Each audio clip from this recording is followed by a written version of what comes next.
as I start recording this video. We're the 28th of April.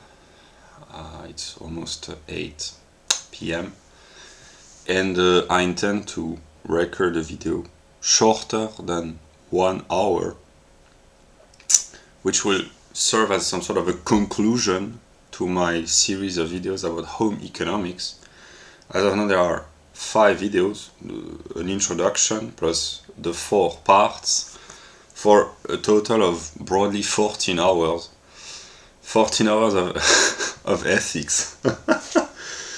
And I intend to conclude, so I do not plan this video. I will speak normally. The reason why I make these kind of videos where really I speak normally, it's to try to be authentic in a way. Namely, that's how I talk when I talk in front of a camera, but without pre-planning, without notes. I mean, in some videos I have notes, but here I do not have any notes. So my ideas will come more or less spontaneously. And yeah, so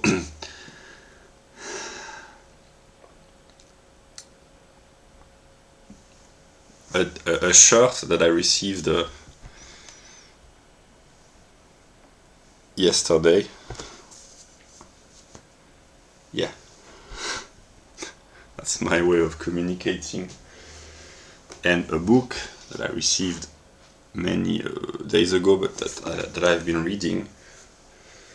Very good, very good. Why have I made videos about home economics? Because in the modern West, there are a lot of young people, and I'm one of them, who have been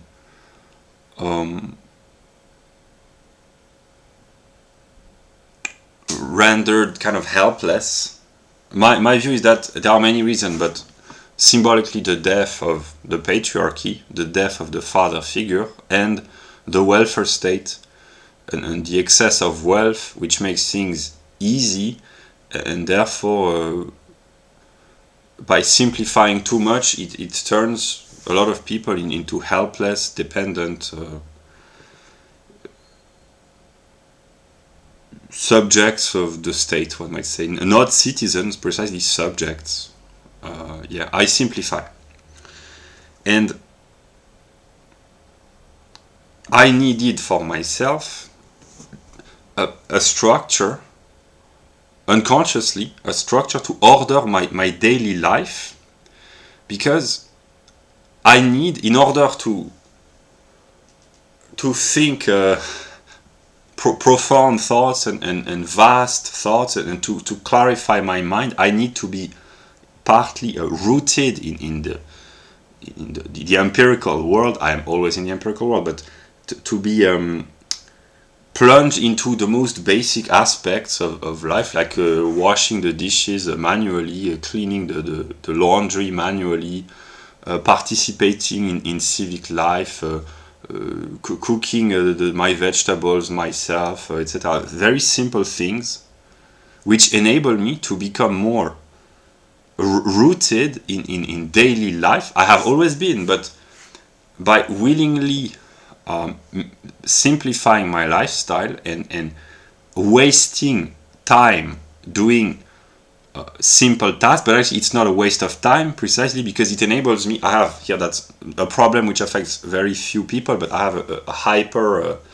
active brain in a way, and I need, in order to find psychological balance and stability, to let go of excessive intellect a few hours a day, to just unplug my brain and to let go, but not in an idle way, by having leisure, but by doing productive tasks which help me stabilize myself and also grow in independence, and also to simply to appreciate the simple aspects of existence. I will not say that I thoroughly enjoy washing the dishes manually, but it's part of life, and I have grown to appreciate this, like picking out the garbage, taking out the garbage.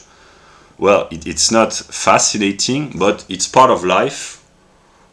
in order to have a balanced day and a balanced routine, I need these moments to do it myself. And I will not say that I take pride, because that would be exaggerated, but the fact that I can do a lot of things myself, very simple task, and I'm not reliant on others, it's a source of gratification.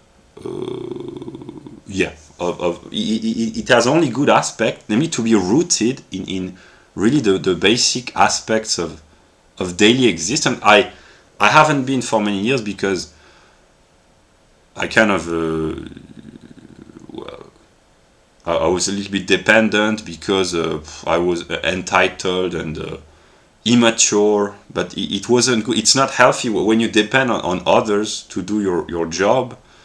It creates psychological immaturity.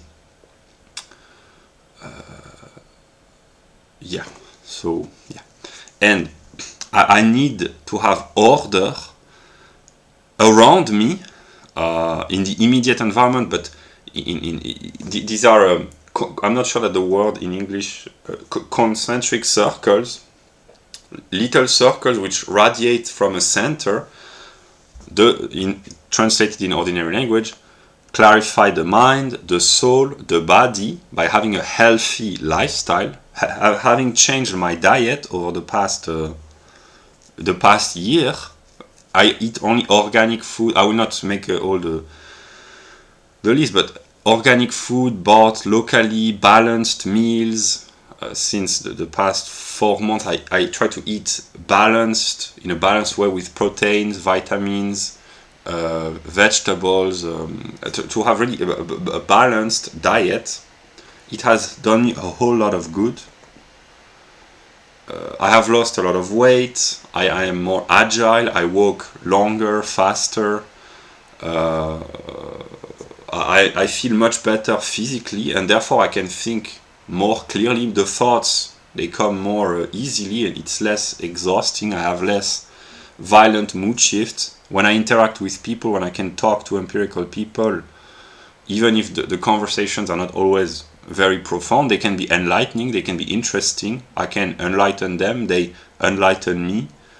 It helps me a lot psychologically. I feel connected. I can help others, they can help me. And this reciprocal, mutual self help is beneficial. I feel useful. I help others feel useful, because I genuinely take good pieces of advice and help from others, so it's beneficial. And so what I've been doing over the past, actually it started already in the summer of 2022. It has intensified in October, November, and during the winter, and all along the year 2023.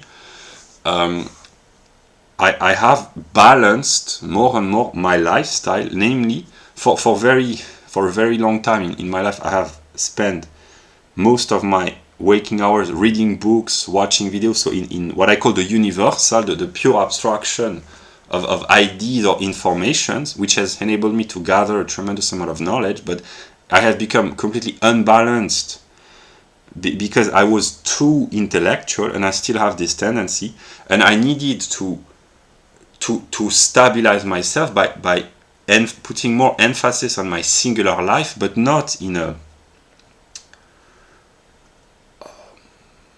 what is the term? Not by taking care of myself like a beauty, bodybuilding, or even leisure. I do not blame people who have leisure, but taking care of my singular life means not enjoying myself in terms of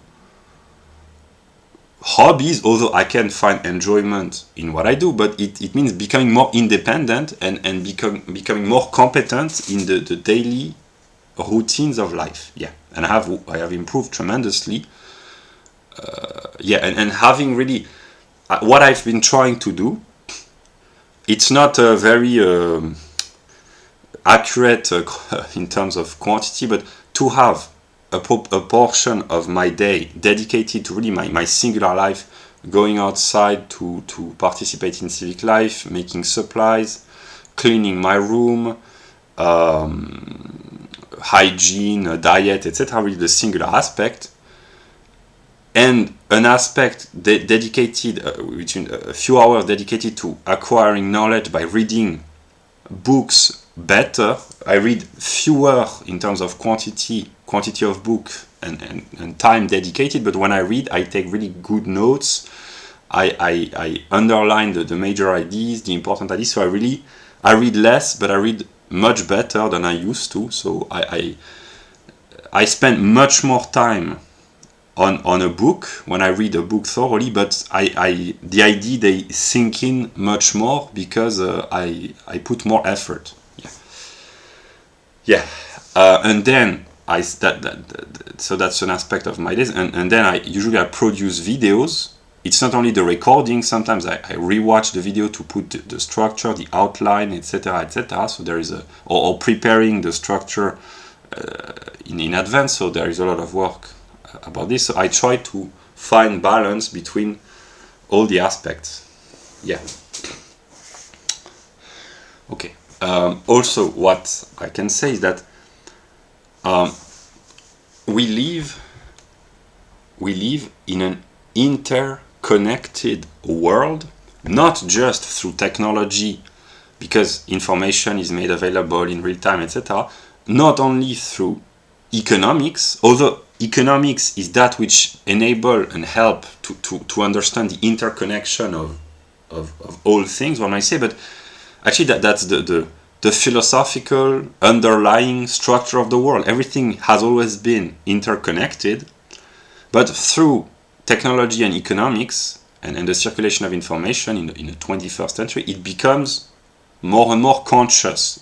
The growth of the development of a world consciousness, it's still these are still the premises, but everything is interconnected, and in order to help communicate and share this idea, which is a philosophical idea, the German idealist of the 18th and 19th century, they understood this theoretically, but in order to communicate very complex views in a simple language, economics can be very useful. This is one of the reasons why I've been putting an emphasis on economics over the past few months.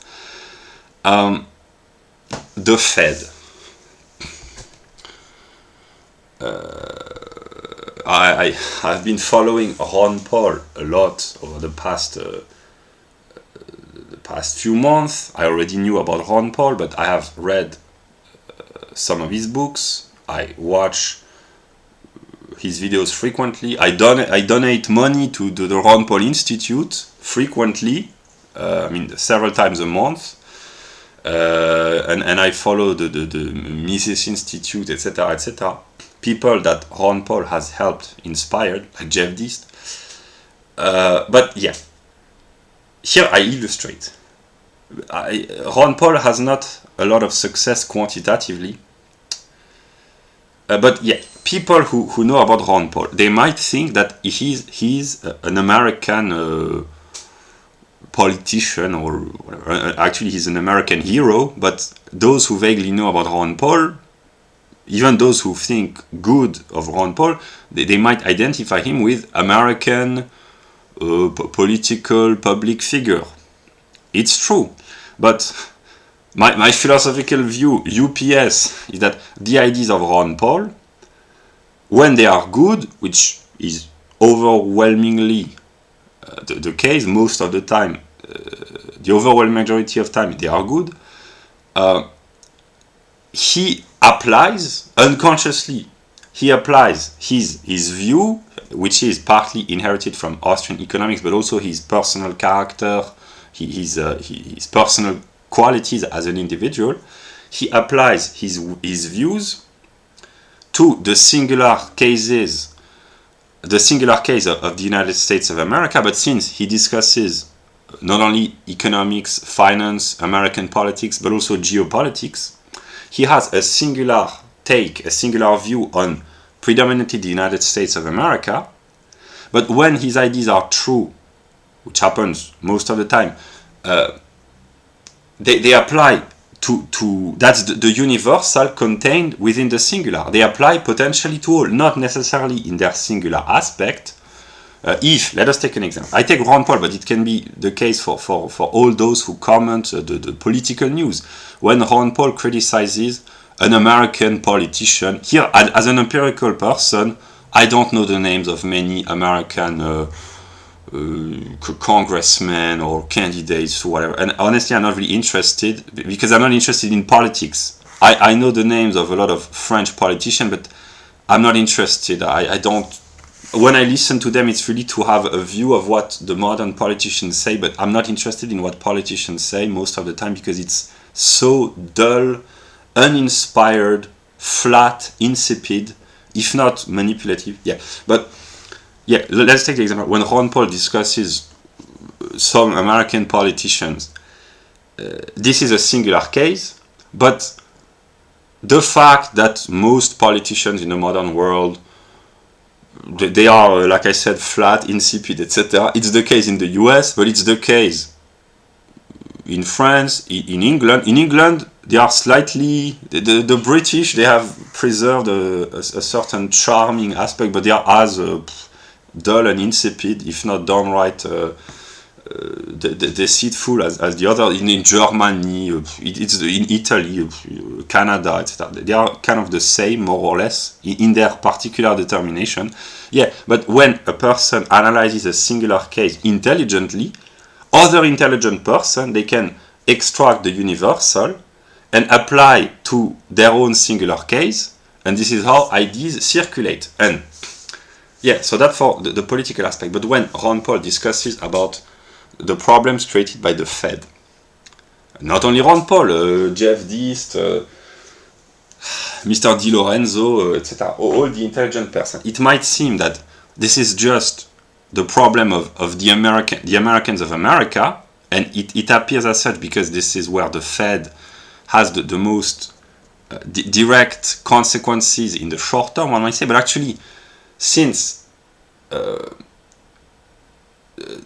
economics and finance is interconnected on a world scale, the policies of the Fed or the scheming of the CIA, the FBI, etc., it has an impact onto the entire world eventually. That's why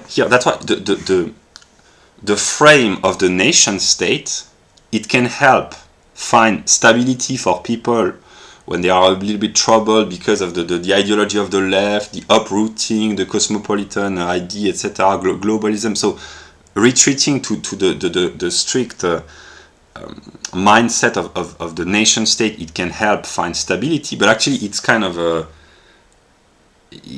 deceitful, because precisely what maintains the nation states in the West together is just the bureaucracy. Culturally, there is no more unity, not only because of diversity, but because the native historical people, here in the case of the US, it means the white Americans, and Canada, it means white. Historical means over the past 2, 3, 4 centuries. The classical populations have lost their own culture. It's not because a new population, immigrants, have settled, it's partly the case, but because Western people, they have lost their culture. So there is no more cultural unity. Sociological and geographical unity has disappeared. The rich, who are predominantly white, they live in their own neighborhoods and their own geographical areas. I know it's the case in England. The rich, they live mostly around the southern part of the country and in some neighborhoods in London, and the northern part of England, it's quite poor. There are geographical tendencies like this in the case of France as well. In the US, I know that the rich, they are on the East Coast and the West Coast, and in the middle, that's the hillbillies, the rednecks, etc., etc. Yeah. So there is no more cultural unity, geographical, sociological, ethnic as well, sometimes, and ideological. as well, here Mr. D is very lucid. People with the modern development of information, they live in their own ideological bubble. And here, the example of the libertarians of the entire world, it's the case for the leftists, for the liberals, the ecologists, for all the trends, or the fans in soccer or whatever sport. People can gather, not physically, but intellectually, one might say, through the access to information, and it creates bubble. And people who live in close geographical proximity, they can be there can be a great distance in their ideological mindset. And people who are very far away geographically, they can be very connected intellectually. Yeah.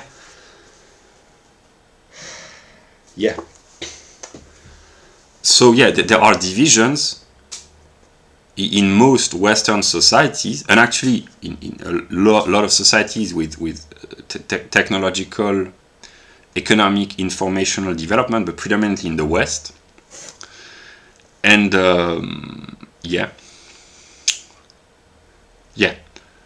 so about the interconnectedness of all things economically, the policies of the Fed, they impact the Americans of America at first, but eventually they impact the entire banking system. And here I take a very concrete example. The reason why I restarted this channel in February 2022 is because the conflict in Ukraine. And because of my philosophical view, I understand that all things are connected. And for me, the fact that there are Europeans killing each other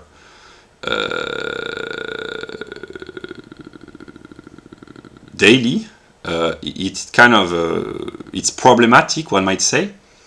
And I experience, it's not that I understand the interconnectedness of all things, but I notice that most people, they don't care, because it does not affect them directly, but actually it does, but they don't understand. Here I take a very, very concrete example.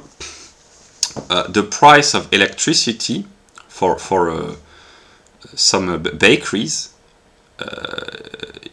in eastern France has been multiplied in the early months of 2023, so very, very recently, as I record this video, has been multiplied by approximately 7. The electricity bill has been multiplied by 7, which has an impact upon the price of bread for bakeries. But actually, a lot of inflation in Western countries is caused indirectly by the sanctions imposed upon the Russians as a reaction to the war in Ukraine. So the people, most of them, they don't care about the conflict in Ukraine, because it does not affect them directly, but actually it does indirectly by higher prices. That's why economics is a good way of illustrating that all things are interconnected. And here, the Great Depression of the 1930s and the crisis of 1929, it occurred in the US, but the consequences, because of the international circulation of capital already almost a century ago, it impacted the entire Western world and the whole world eventually.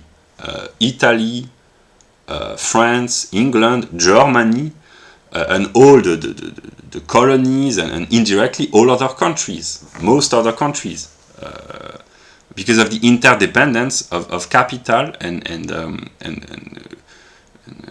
investment and financial stock market, etc., etc. But I've understood over the past few months that most people, here I don't blame them, but I have understood this, I hadn't realized, most people, they really live in their singular life, which means for them, reality, it's not a criticism, although it's something that I do not consider good, but I don't blame the people, because I understand that when people have a 9-to-5 job. They are exhausted, and they just want to enjoy their leisure when they have leisure, or take care of their kids or of themselves, or seek a partner. They do not have the time or the interest. They are being brainwashed by the media, by the educational system. They are being deceived by the politicians, so they don't have the time to investigate on their own. I cannot blame them as such, but when I worked 40 hours a week, during my lunch pauses and my short pause in the morning and in the afternoon, I studied. Every minute of rest or leisure that I had during the day, and even in the evening, I studied. But I cannot ask or require others to do so, because I had no social life. I was almost completely isolated, and I am partly autistic, and I'm very intelligent, etc. So these are my specificities, and I understand why most people, they don't want this kind of life which consists in reading books, etc. I understand, yeah. But what I want to say is that most people, they live really their life on a singular level, and for them reality is really the sum of their relationships, friends, family, job, eventually neighbors or neighborhood, and that's what reality is for them. Maybe the politicians in the capital, Paris, London, Berlin, Washington, whatever, or Rome for the Italians, maybe through the news, but otherwise for them reality is simply their narrow-minded daily experience of encounters with others. They do not think about the interconnectedness.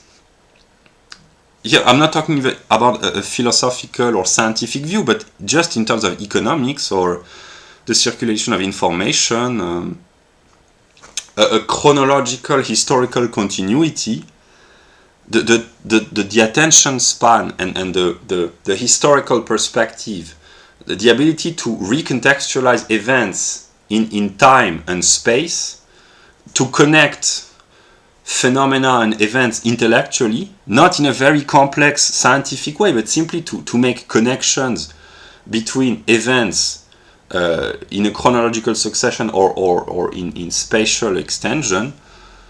The average attention span here, it's caused by the mainstream media predominantly, and by the politician. It's unconscious and partly manipulation as well.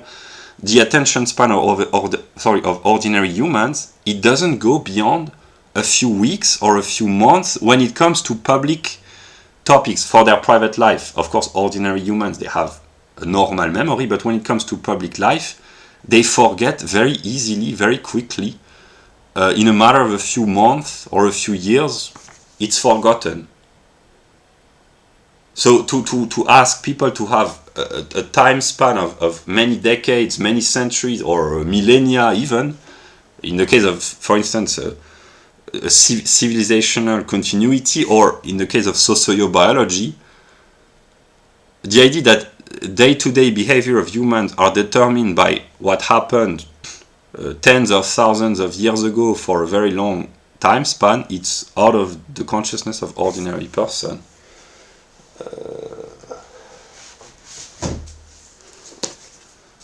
Yeah. The fact, I take a very concrete example, the fact that people enjoy eating at McDonald's, that it's the result of, I don't know, the official story that for thousands of years, for tens of thousands of years before Neolithic revolution and before humans became settlers, when they were nomadic, before they became sedentary, when they were nomadic and hunter-gatherers living in small tribes, very food with a lot of fat or a lot of calories, it gave them a tremendous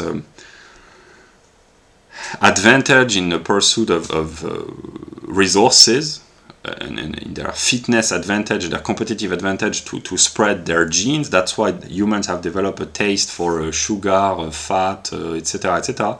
But if you completely change the material circumstances many thousands and tens of thousands of years later, where fat food in the form of fast food and junk food is made available abundantly, it creates problems. So that's just an illustration.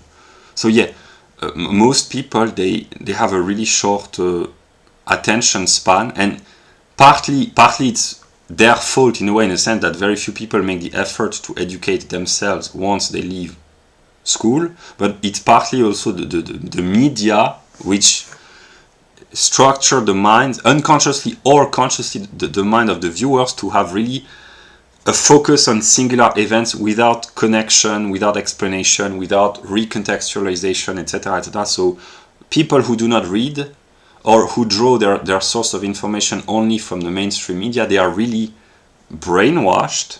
They can be good people, decent people, of course, but their scope is really narrow-minded, and they are really trapped in a purely singular perspective without considering the interconnectedness of events in their chronological unfolding and in their geographical extension.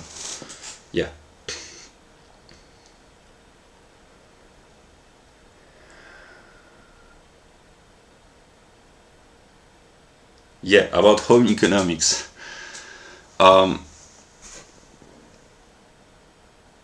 First, I will talk about politics. I have never been interested in what I call politics, namely the voting circus in democracies. Maybe when I was 14 years old, or when I was 11 years old. No, when I was 10 years old and 15 years old, yes, but then never since, because I don't believe in the voting process. It's kind of fake. The politicians, even when I had no political culture whatsoever, I was not interested. So I'm not interested in politics, but even to enter a party, a political party, gathering, meetings, speeches, for me as a singular individual, because of my autism and because of my interest for philosophy, this is completely antithetical to what I cherish and to what I believe in, if one might speak as such, because politics is the realm of group discipline, where you have to subordinate your mindset to the ideology and the dogma of the political party, whether left or right. You have to persuade others. It's antithetical to truth. Truth is a quest, a search, a pursuit, and you have to be willing to acknowledge that you are ignorant, that you do not have the truth precisely. That's what you are, in search for the truth. You have to be very reluctant when it comes to imposing your views onto others for the aforementioned reasons. And you don't have, when you are philosophically inclined, you don't have the time or the energy to waste by taking care or caring about politics. So I don't believe in politics, and I don't believe that changing the political personnel can change things. It can change slightly, but because of the very structure, changing individuals, here I have a structural view, I might say.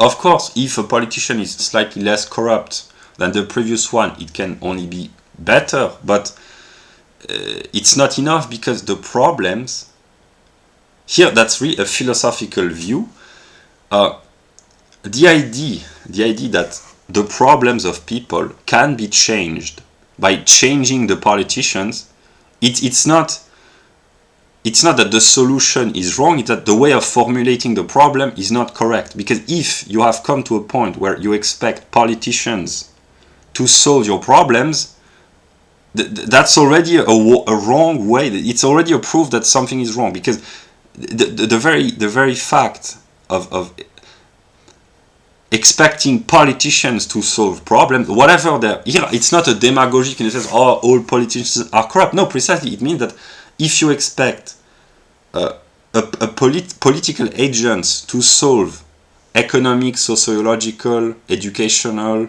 psychological problems, it's a wrong way. And here, the Americans, the classical Americans, they were one of the very few peoples on this planet to know this, because precisely America was founded implicitly and explicitly on the idea that it was the people had to take care of itself, not collectively, but in communities of individuals, and that state power is wrong in itself, in a way. Sometimes it's a necessary evil, one might say, but it has to be very limited. And the classical American mindset is we solve our own problems on an individual and local level, and the government, the federal state, has to be restricted to the minimum. And this mentality has made a tiny British colony the world's greatest superpower in a couple of centuries.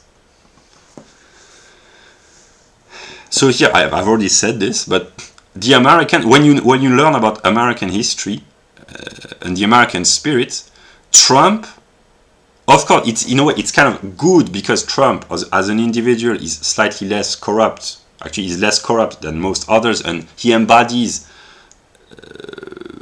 aspirations and views and the hopes of an entire people, not only the American people, but for a lot of Westerners, unconsciously. So he's kind of important, but I understand that when you acquire a culture about America, you understand that for the American people to expect a politician, no matter how well-intentioned and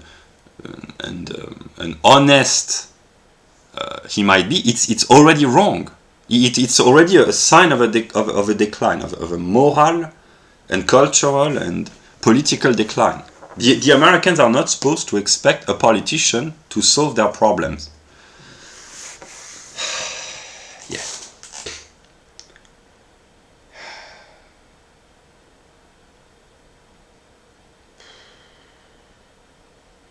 Yeah, so the reason why I've made these videos about home economics, where I share an enormous quantity of books. The singular books are not important as such, but the ideas that they convey are important. And the person who will watch these videos, they can feel the gap, they can add, they can modify, they can adapt to their own worldview. But the method, namely that the idea that the totality of world knowledge is made available, and here I focused in the series of videos on home economics on the practical aspect, so that all the singular problems that people encounter in their day-to-day life, they can be solved if people took the time to have a more organized view and to invest in books and in a time to read books. And if you, expressed very simply, if people took a few days or a few hours or a few weeks in their life to read a few good books about certain topics that are of interest to them and who they think might help them, if you read well a good book, the teachings of the book, you will be able to apply them for the rest of your life and to pass it on to your children, or to encourage or to inspire your surroundings, your neighbors, your families, your friends, strangers. If you incorporate in your mind good ideas which can easily be implemented, and which help you put discipline in your life, you will be able to help others for the rest of your life, with practical books or theoretical books. I've been distributing this book, The Guide to a Pantry Primer, in a way, to making supplies. It's by a French former military, inspired by American preppers. I've been distributing this book, dozens and dozens of copies over the weeks and the months, and I continue to do so because it's kind of cheap and it's good nonetheless. It's an easy way to influence others, strangers, to become more responsible. And My view of politics is that precisely politicians, they should not do anything positive. Here, positive doesn't mean good. It means enacting policy. Politicians, they should not do anything positive, not in a sense of good, but in a sense of, like I said, to act. They can only be good by being negative. It means not acting. Leaving room for people to solve their own problems. The best thing that the state can do is to retreat, reduce, yeah. So here I have a good joke. A politician, if he really wanted to help whatever country he wants to govern, he wouldn't say, if I am elected president, I will do this, I will do that, I will increase this or reduce this. No, he should say, if I'm elected president, prime minister, or chancellor, whatever, here are the things that I will not do. I will not increase the legislation, the bureaucracy. I will not bring in even more migrants. I will not bring in more bureaucrats. I will not increase the size of the welfare state. I will not. I won't do anything. Vote for me. I won't do anything. Yeah. And then the people will say, but if you don't do anything as a politician, who will act? And then the politician will say, but you, the people, you will have to take care, to take your destinies in your own hand. That would be the best piece of advice that a politician could give. Yeah, that's my view of politics. A good politician is someone like Ron Paul, namely someone that if he had been elected, he would have said, reduce the size of the government.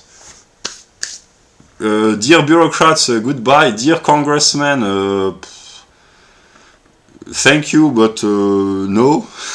And the people, go back to business, take care of your household, proceed.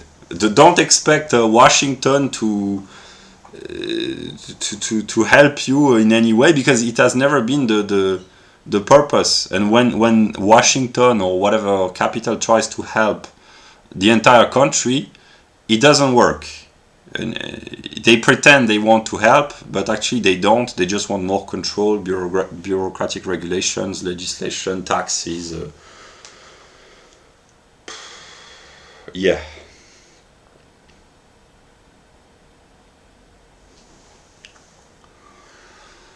Yeah, so my video was about household economics. They are supposed to offer a guide, a structure to help people who are as helpless as I was, and who are in need of help for ordering their daily life. I still am, but I will still improve. But it's a self-help guide in a way, my document and the pieces of advice that I have been implementing consistently, not constantly, but consistently.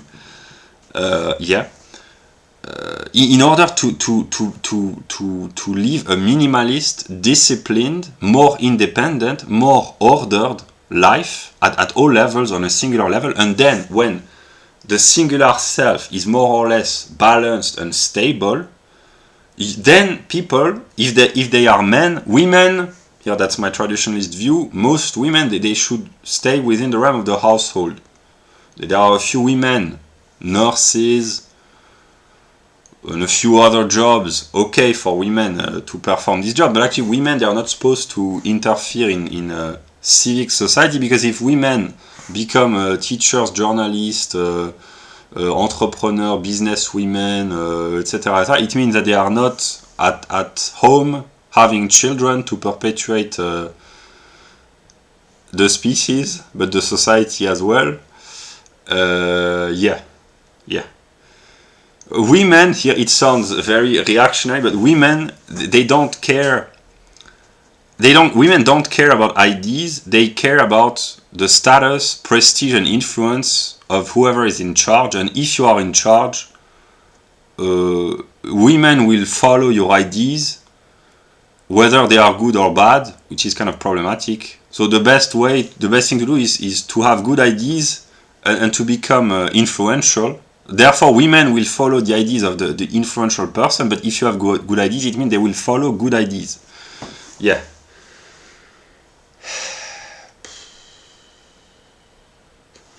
Intelligent men, they follow good ideas.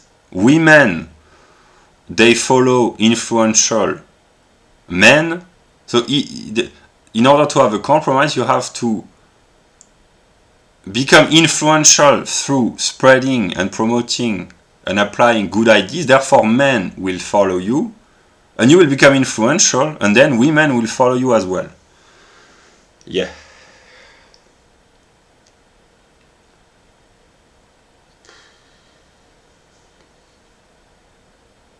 It might seem sometimes when people hear my views about women that I appear to have sometimes very negative views of women, but actually no, because here I've been watching TikTok, not because I'm interested in TikTok, but sometimes there are videos which pop up in the YouTube selection, and there are very attractive, pretty, young, intelligent women who openly advocate on TikTok a return to traditionalism, and they explicitly say they are really hot by most standards, attractive, young, intelligent, and they openly advocate a return to traditionalism, because it's as if they said, and sometimes they even say this more or less explicitly, it's okay for them to be dominated and to be submissive if the husband is strong, confident, charismatic. Women, they don't care about this. They don't care about being emancipated or being liberated or whatever. They want to be dominated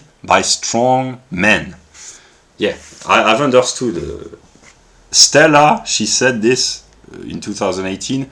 I don't care about living in a man's world if they let me be a woman. That's a quote from Marilyn Monroe. I don't care.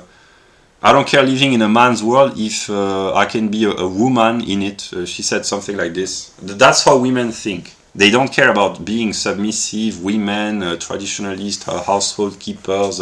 It's that if the world is dominated by men and strong men. Yeah. Trying to debate women, it's a waste of time. Yeah, you have to be able to have interesting conversation with women, but a man ought to improve himself, and when he becomes a good, influential man, good here means influential from the perspective of women, an influential man, women will follow him. No need to debate. That's how they function.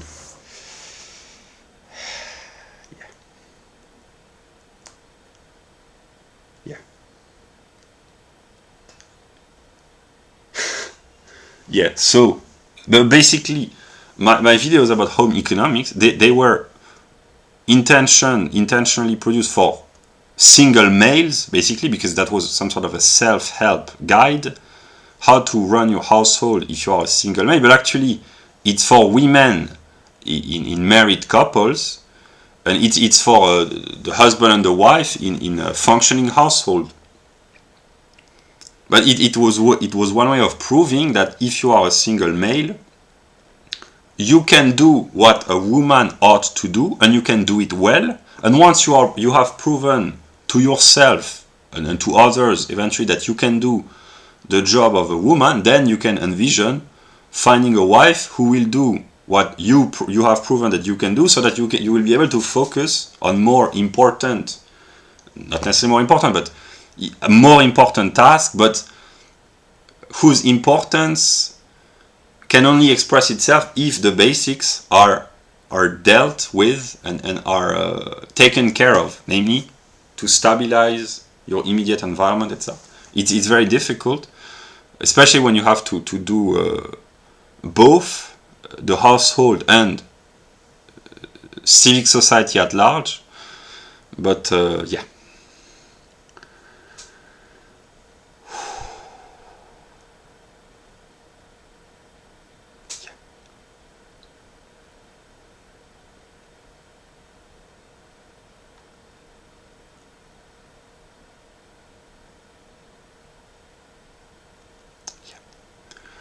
And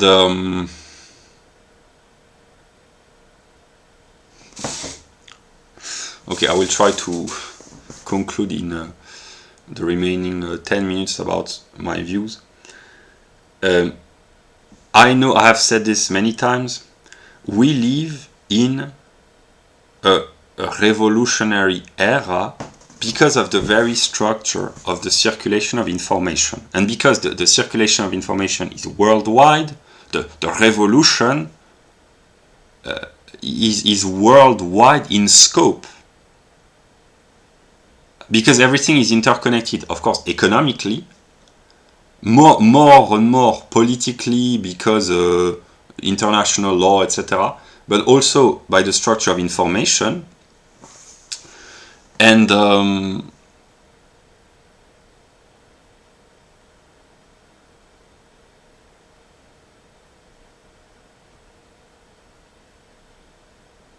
yeah, and I do not believe in political revolutions in the sense that most of them have failed. The exception, Mr. Jefferson, but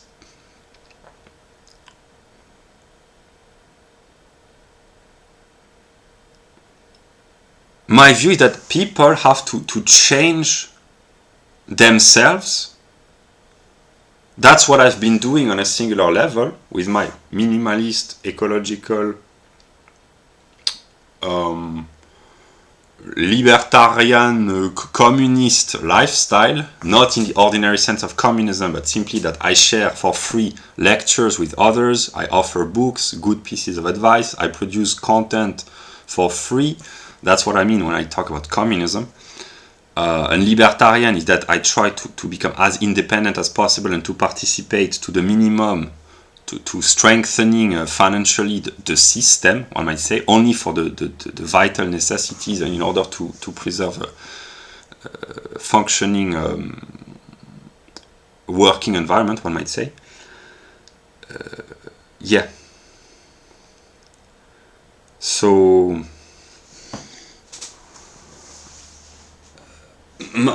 I have laid the foundations for a reordering of household management, daily life. Yeah. And here I will incorporate remarks that I have gathered from interacting with empirical people. If the person who wants political change, whoever they are, right-wingers, left-wingers, whatever, if instead of expecting others to change their behavior, the politicians or a part of society, etc., if you try to act yourself on a singular level by cleaning the streets, helping poor people in an intelligent way, distributing good books,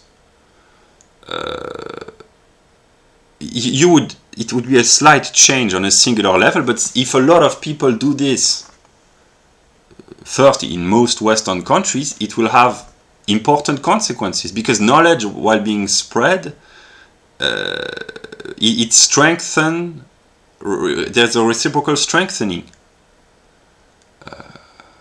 The Fed and the Fed, that's the problem of the Americans, but actually it's the problem of all Western countries and the world at large. The Fed has a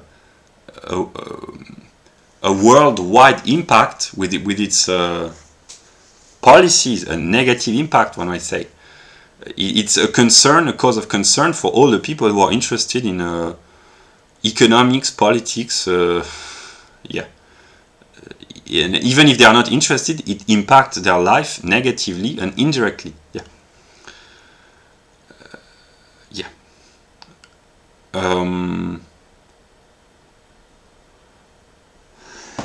Yeah.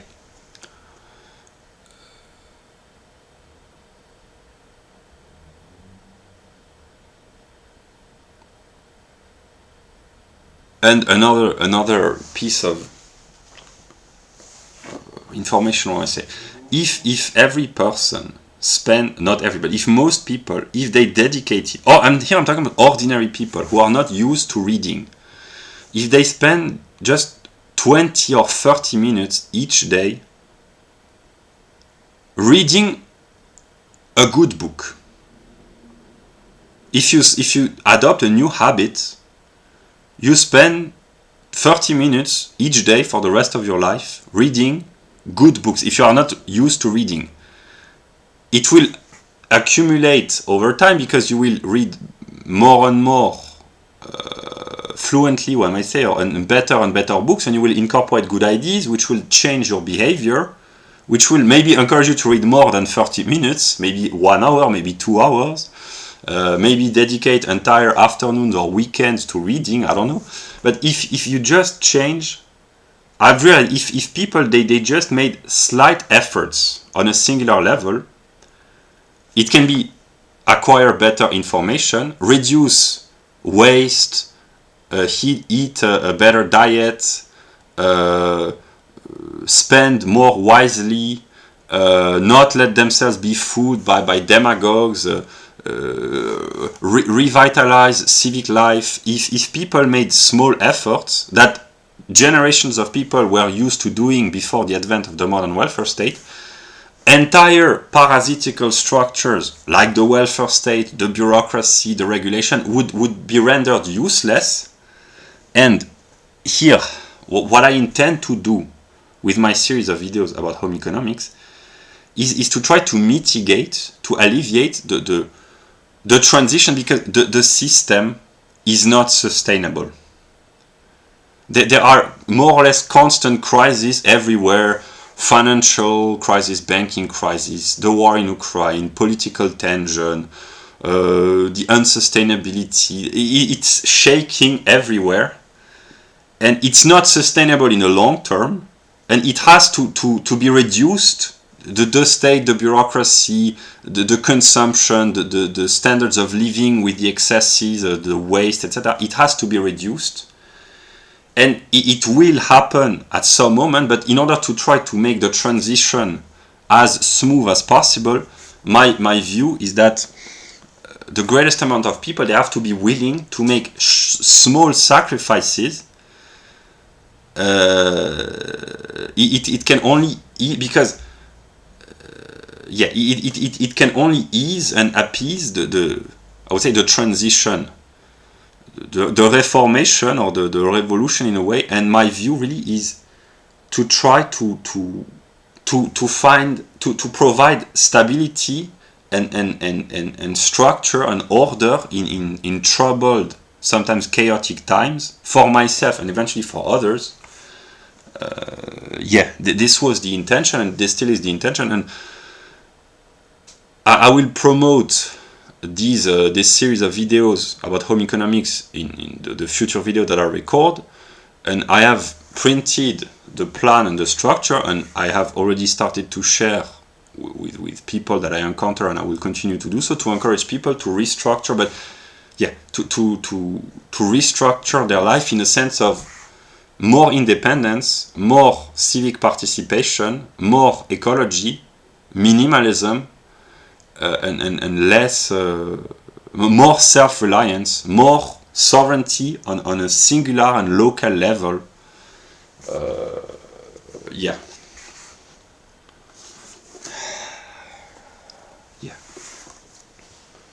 So, as a singular individual, in order to remain balanced psychologically, I need to keep implementing my daily routine as long as I can, while it includes keep producing content that I intend to publish. But my series of videos of home economics, the purpose is really to find stability and order. It has helped me a lot, and it will help others as well. That's what I had to say. So it's been 1 hour.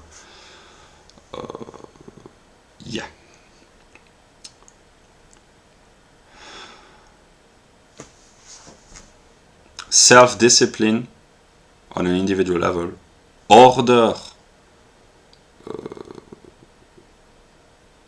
on a collective level, and liberty for the individual and society at large. So self-discipline, order, and liberty. These are the goals and the means that I have worked to promote and to practice with this series of videos. So yeah, that's the concluding video. It's been there are almost 15 hours of content. Yeah, self-discipline, order, and liberty.